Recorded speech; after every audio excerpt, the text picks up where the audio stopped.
Game na ha. English tayo ha. Ay, hayop tayo, hayop. Anong English ng daga? Cat. Cat. Mali, sub-sub mo.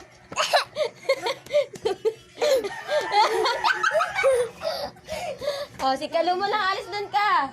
Sa likod ka. Doon ka sa likod. Yan. Layo-layo kayo konti. Yan. Kalu, ano yung English ng bahay? Ay, ng bahay na lang. Bubong. Bubong. Bahay. Uli. Ay, si Kuya Vincent mo, sub-sub mo. Pag nagkamali, teka lang. Anong English na chinelas?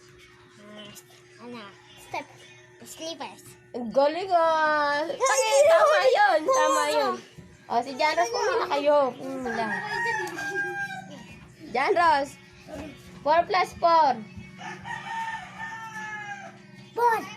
Mali. Sub-sub mo.